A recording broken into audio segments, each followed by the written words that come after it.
Sebagai upaya pencegahan penularan virus corona, Dinas Pendidikan Kota Palembang membuat kebijakan meliburkan aktivitas belajar mengajar di sekolah, terhitung sejak 17 hingga 28 Maret 2020.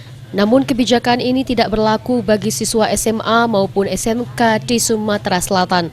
Kepala Dinas Pendidikan Sumatera Selatan Riza Pahlevi menegaskan proses ujian nasional yang saat ini tengah dijalani seluruh siswa SMK masih akan berlangsung sesuai jadwal. Hal ini pun juga berlaku bagi seluruh siswa SMA yang rencananya akan mulai menjalani ujian nasional pada 30 Maret hingga 2 April 2020. Kebijakan tidak menunda jadwal ujian bagi siswa SMA dan SMK dikarenakan status Provinsi Sumatera Selatan yang masih menetapkan waspada terhadap penyebaran virus corona. Di sini kami menjelaskan bahwa untuk Sumatera Selatan, dasar pertimbangannya karena anak belum diliburkan karena masih menjalani UNBK.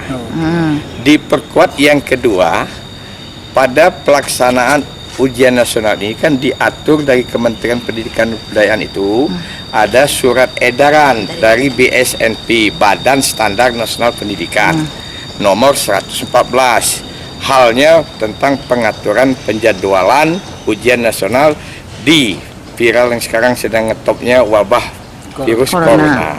Di situ dikemukakan diatur sebagai berikut. Pertama, apabila pemerintah daerah statusnya memutuskan darurat, ya silakan meliburkan, termasuk silakan merubah atau menunda jadwal ujian nasional.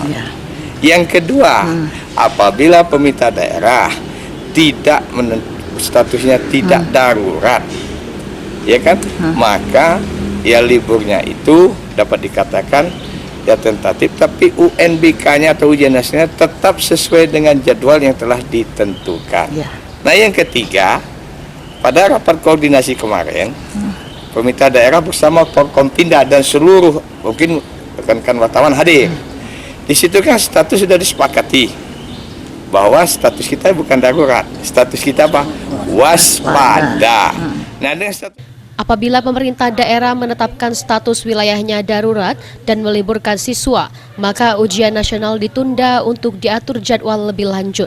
Namun apabila status wilayah tidak darurat, maka UN atau UNBK tetap berjalan seperti semula. Amanda Lydia, PAL TV.